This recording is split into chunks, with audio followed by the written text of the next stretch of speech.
Good morning from উরগম। আজ 9 তারিখ। আমরা কালকে রাত্রিবেলা এখানে এসেছি উরগমে। আপনাদের একটা জিনিস দেখায়।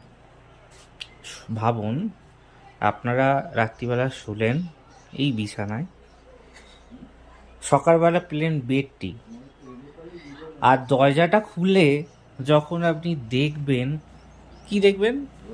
এই সামনে পাহাড়,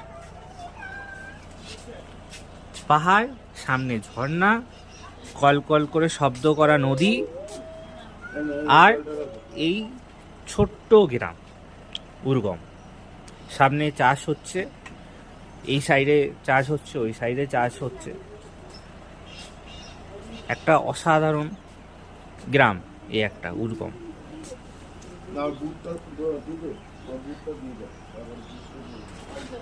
বিভিন্ন রকমের ফলের গাছ, এই যে সামনে দাঁড়িয়ে আছে কমলা লেবুর গাছ, কমলা লেবু হয়ে আছে। হ্যাঁ, আলু চাষ হচ্ছে, গম চাষ হচ্ছে। অসাধারণ একটা গ্রাম।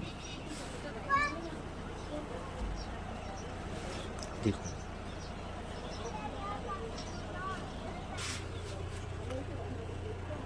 পুরো পাহাড়, গ্রামটাই পাহাড় দিয়ে ঢাকা, চারিদিকে পাহাড়, মধ্যিখানে একটা সুন্দর ভ্যালি, সেই ভ্যালির মধ্যে হচ্ছে এই ছোট্ট গ্রাম।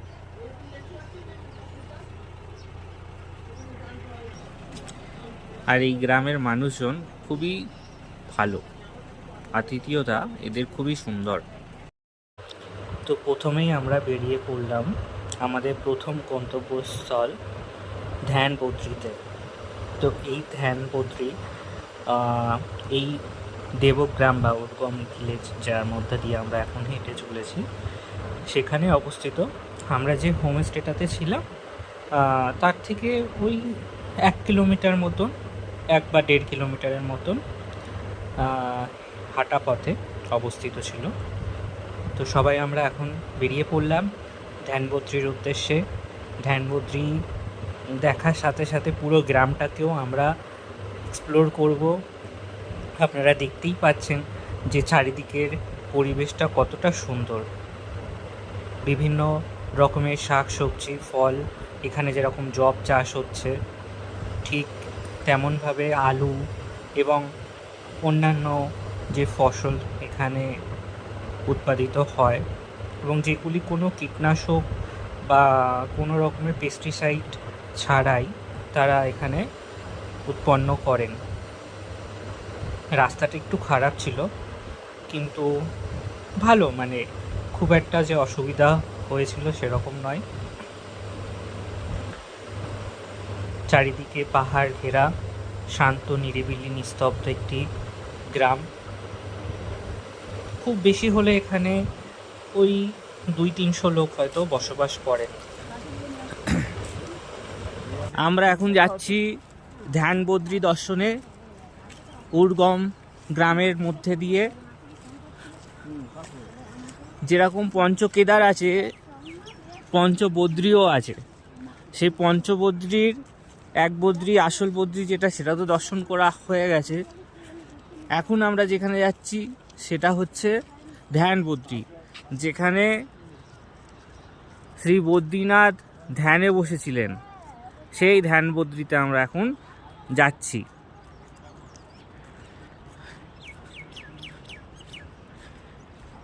এই গ্রামটা সত্যি একটা সুন্দর।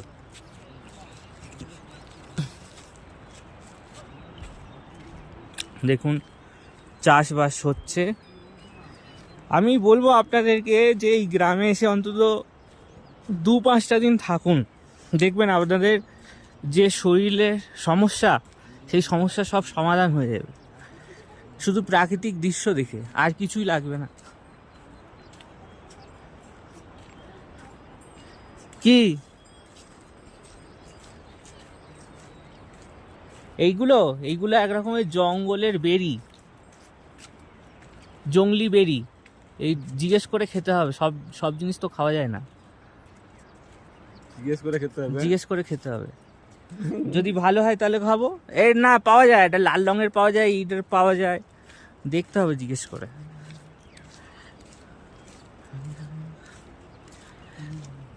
বলো এরকম গ্রামে যারা থাকে তাদের শরীর কেন খারাপ হবে? কোনো পলিউশন নেই কিচ্ছু না, নিজেরা চাষ করছে, খাচ্ছে, হ্যাঁ, কোনো সার ফার প্রয়োগ হচ্ছে না। কি সাপ?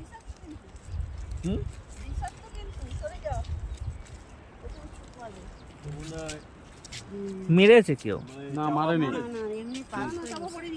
ছবিটা তোল। না না, চাপা পড়িনি। আরে সাপ, ওর মাথা যে বড় হয় রে। এরকম এরকম লাফিয়ে যাবে কিন্তু। চলো চলো চলো, এই দেখুন জঙ্গলি সাপ। চলো চলো চলো, সাইড দিয়ে বেরিয়ে চলো। আরে নিয়ে গেলে তো হতো। যাও না, নিয়ে যাও না। সকাল সকাল ভোলে বাবার দর্শন হয়ে গেছে। ভোলে বাবা দর্শন দিয়ে দিয়েছে।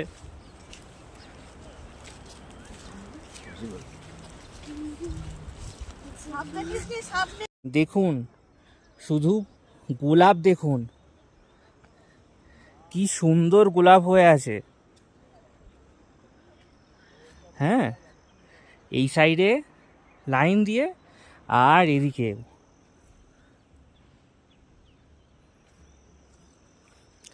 আমাদের ওখানে তো এরকম গোলাপ হওয়াটা খুব দুষ্করের ব্যাপার। যাও যাও।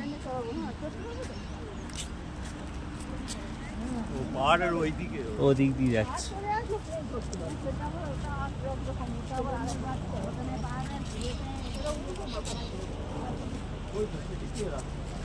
ও ওই হেলিকপ্টার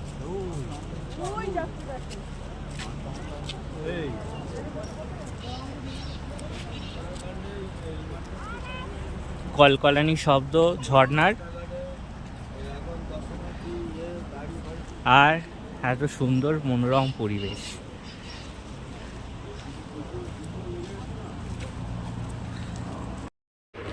এটি একটি পিচ ট্রি, আমাদের এখানে হয়ে থাকে উত্তরাখণ্ডে আর বা হিমাচলে, এই জায়গাগুলোতে। এই যে ঝর্ণার জলটা আসছে, এই দেখে ফটো তোলার ধুম এসে গেল। আমার এক মাসি বলল, দে আমার একটা ফটো তুলে এই ঝর্ণার মধ্যে। আমি বললাম ঠিক আছে, তোলো তাহলে ফটোখানা। ভাবুন এমন সুন্দর একটা জায়গায় যদি একটা ঘর বাঁধতে পারতাম, সেটা কুঠিরও হতে পারে বা পাকা ঘরও হতে পারে, তাহলে কত সুন্দর একটা দৃশ্য সবসময়ের জন্য দেখতে পেতাম। এই ঠিক এই জায়গাটাতে, এই মাঠটার মধ্যে নিচ দিয়ে বয়ে চলছে অলকানন্দা নদী, তার কলকানানির শব্দ। আর এটা হচ্ছে উর্গমের মার্কেট, এটা মার্কেট এরিয়া। আর এই রাস্তায় পুলিশ চৌকি সামনে, এই পুলিশ চৌকির এখান থেকে সোজা গিয়ে লেফট সাইডে যেতে হবে আপনার।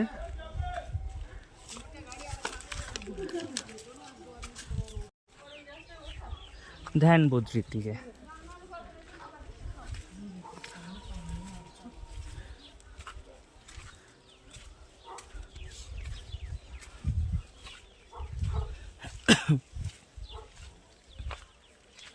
কত বছর পুরনো গাছটা দেখো, ঝাউ গাছটা।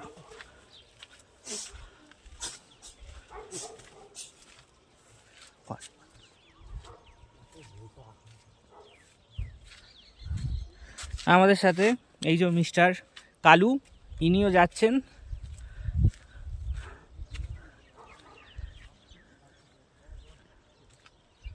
দেখুন সামনে যে গাছটা দেখা যাচ্ছে, ঝাউ গাছটা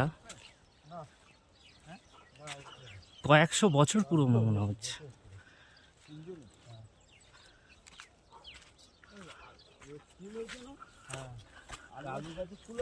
হ্যাঁ হয়, হ্যাঁ।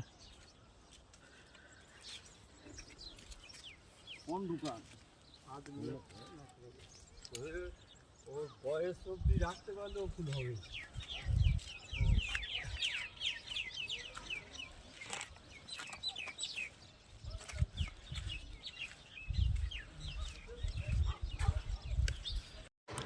দেখুন কত বছর, সহস্র বছরের পুরনো ঘর, কাঠের স্ট্রাকচার, ওপরে হচ্ছে পাথরের ছাদ, পাথর কাটিং করে ছাদ, আর নিচেও পাথর দিয়ে মাটি দিয়ে এখানে ঘর তৈরি করা।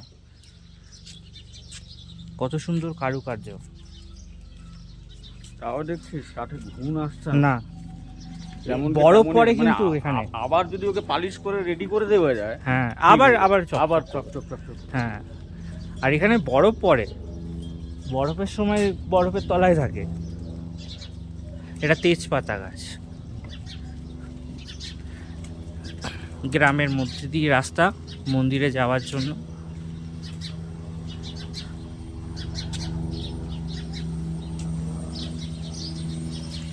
দেখতে দেখতে আমরা এসে গেছি মন্দির প্রাঙ্গণে।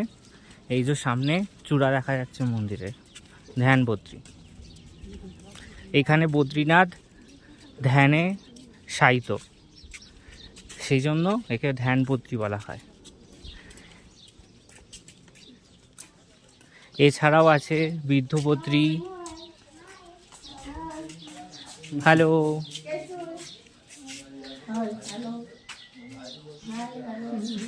বৃদ্ধ বদ্রী আছে, ভবিষ্য বদ্রী আছে, সব আছে। আমরা এখন मंदिर मध्य ये मूर्ति अभी का बना हुआ है क्या पहले से ही?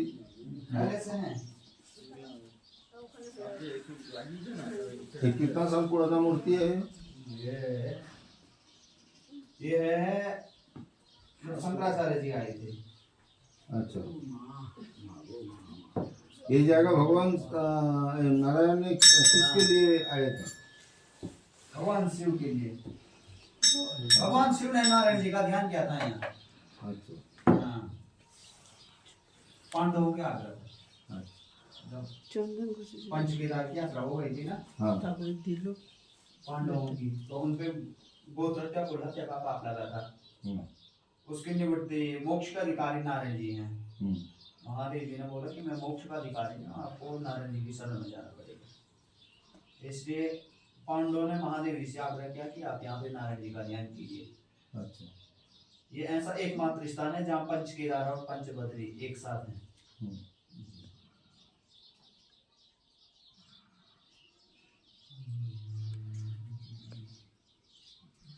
पंच बद्री, पंच केदार, पंच प्रयाग, हाँ तीनों चीज एक साथ में है। हाँ,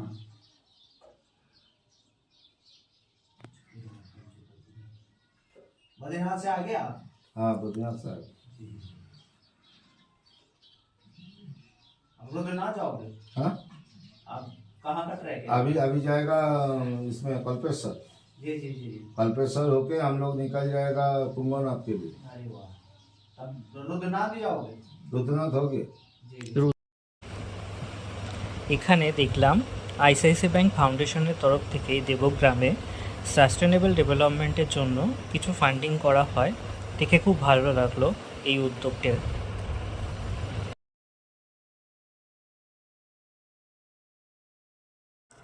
আচ্ছা, এইবার আমরা যাত্রা করছি কল্পেশ্বরের দিকে।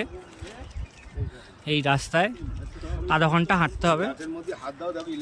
আধা ঘন্টা হেঁটে যাওয়ার পরে আমরা পৌঁছাবো কল্পেশ্বরে।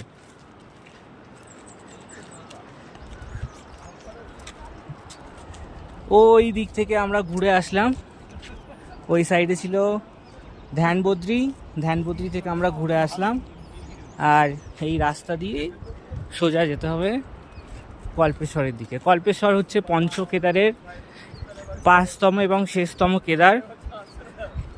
এখানে বলা হয় বাবা ভোলে মহেশ্বরের জটা পুজো করা হয়, আর সারা বছরই এই রাস্তাটা খোলা থাকে। আর আপনারা এই গ্রামে, দেবগ্রাম বা উরগম ভিলেজে আপনারা থাকতে পারেন, মাসের পর মাস ঘর ভাড়াও পাওয়া যায়, থাকতে পারেন। শীতকালে আসলে এখানে বরফও পাওয়া যায়, এই গ্রামে বরফ পড়ে, ঠিক আছে। তো খুবই মনোরম, আর এখন সেরকম ঠান্ডাও নেই গ্রামটাতে, খুবই সুন্দর দৃশ্য, আর ওয়েদারটাও খুব ভালো। চাইলে আপনারা এখানে কিছুদিনের জন্য থাকতেও পারেন এসে। আমরা এখন এই জঙ্গলের মধ্যে দিয়ে হেঁটে যাব কল্পেশ্বর মন্দিরের দিকে।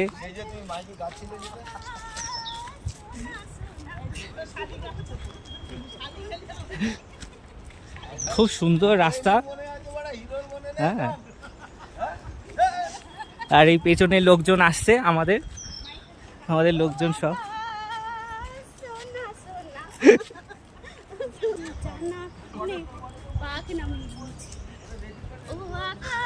কত পুরনো পুরনো গাছ সব।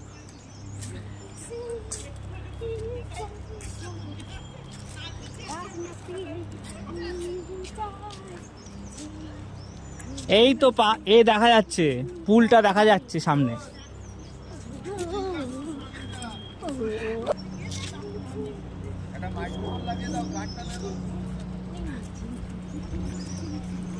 ওই যে সামনে দেখা যাচ্ছে, পুল দেখা যাচ্ছে।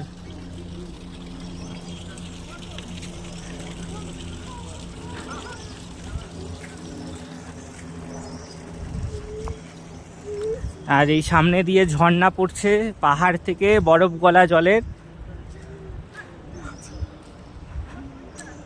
কি সুন্দর মনোমুগ্ধকর দৃশ্য। মনটা যেন গার্ডেনের মধ্যে আরো গার্ডেন হয়ে যাচ্ছে।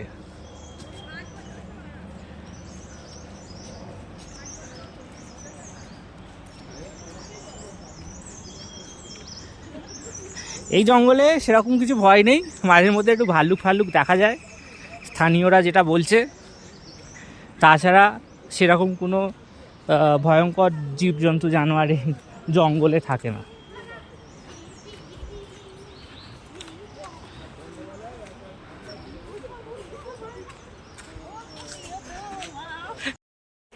এখানে আমরা নাচ করতে করতে করতে চলে আসলাম একদম পুলের কাছাকাছি, যেখান থেকে আমাদেরকে যেতে হবে কল্পেশ্বর মন্দিরের উদ্দেশ্যে। আমার মাসি খুবই সুন্দর নাচ এবং গান করতে পারেন, তো তার কিছু ঝলক এখানে আপনি দেখতে পাবেন।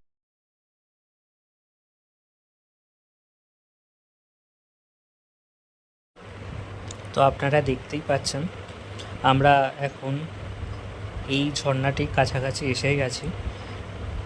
এই জঙ্গলটা মানে ছোট জঙ্গল, খুব একটা বড় জঙ্গল নয়, ছোটই জঙ্গল, লোকালয়ের থেকে একটু আলাদাভাবে। তো তারপরে একটি আপনারা এই ঝর্ণাটি দেখতে পাবেন, এবং ঝর্ণাটির পাশেই একটি পুল আছে, হ্যাঙ্গিং ব্রিজটি পার করলেই আপনারা কল্পেশ্বর মন্দিরে উঠে যেতে পারবেন। আপনাদের গাড়ি এই পর্যন্ত আসবে, এই যেখানে স্তম্ভটি দেখতে পাচ্ছেন এখানে এই পর্যন্ত আপনারা গাড়ি যদি রিজার্ভ করে নিয়ে আসেন তাহলে এই পর্যন্ত চলে আসবে। আর আপনারা যদি কোনো মানে শেয়ারিং ট্যাক্সিতে যদি আমরা আমাদের গন্তব্যে পৌঁছাবো। আর দেখুন সামনে ঝর্ণা। এখন যেহেতু বৃষ্টি হচ্ছে না, সেই জন্য ঝর্ণা ধারাটা কম।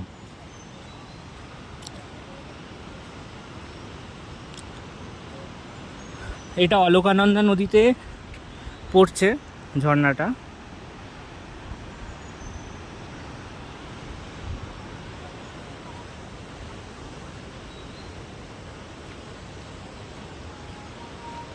চলুন যাওয়া যাক মন্দিরে।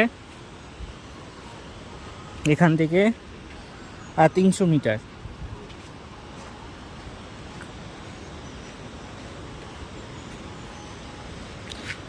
গাড়ি আপনাদের এখানেই ছেড়ে দেবে, এখান থেকে এই জায়গাটা আপনাকে হেঁটে যেতে হবে। আমরা হেঁটেই চলে আসলাম আমাদের যে গেস্ট হাউস আছে সেখান থেকে। আমাদের গেস্ট হাউস থেকে বেশিক্ষণ না, 500-700 মিটারের ডিস্টেন্স।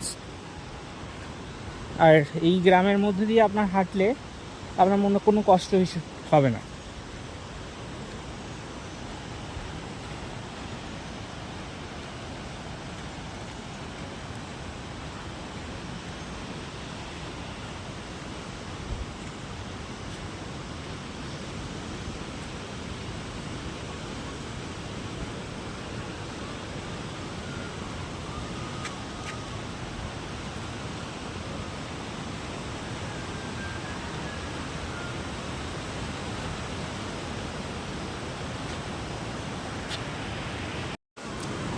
এখন আমরা চলেছি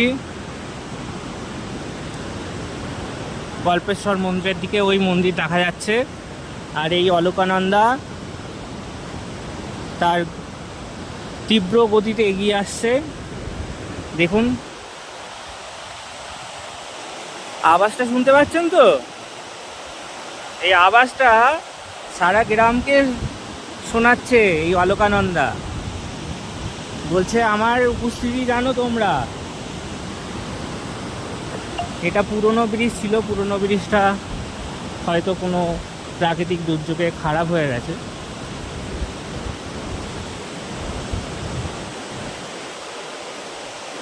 এটা কি নদী? অলকানন্দা। এটা হ্যাঁ, এখান থেকে বেশি সিঁড়ি নাও, অল্প একটু সিঁড়ি। ওপরে উঠলেই বাবা কল্পেশ্বরের মন্দির। চলুন ওপরে গিয়ে দেখি কি আছে। জয় কেদার, জয় শিব শম্ভু।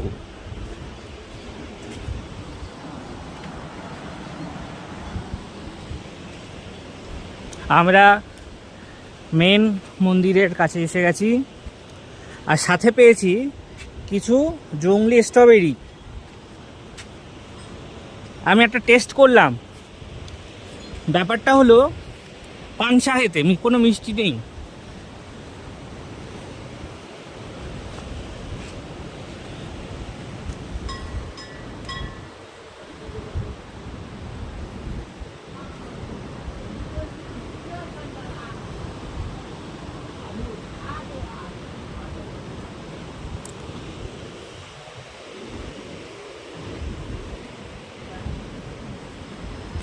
এই হচ্ছে মন্দিরের মেন ফটক।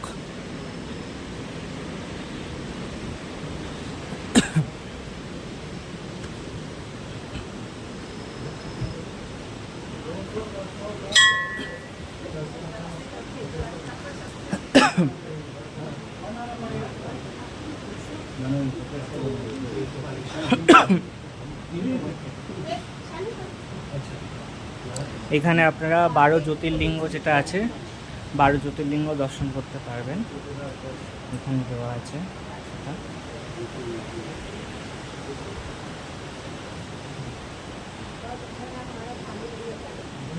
এটা কেদারনাথ,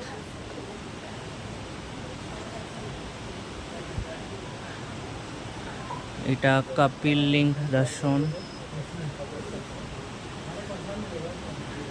এখানে একটা কল্প বৃক্ষ আছে বলে, যেখানে বসে যদি আপনি কিছু কল্পনা করেন সেটা নাকি বাস্তবায়িত হয়, কথিত আছে। সত্যি বা মিথ্যে জানি না, সবই বিশ্বাসের ওপরে। এই হচ্ছে সেই কল্প বৃক্ষ।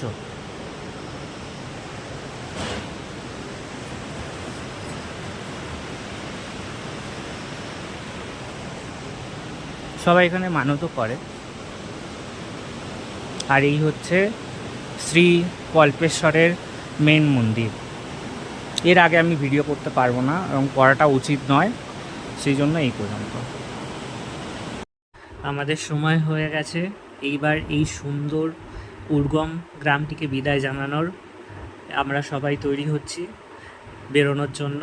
আমাদের পরবর্তী গন্তব্য হচ্ছে কেদারের দ্বিতীয় কেদার এবং সবচেয়ে বড় কেদার, সেটি হচ্ছে তুঙ্গনাথ দর্শনের জন্য।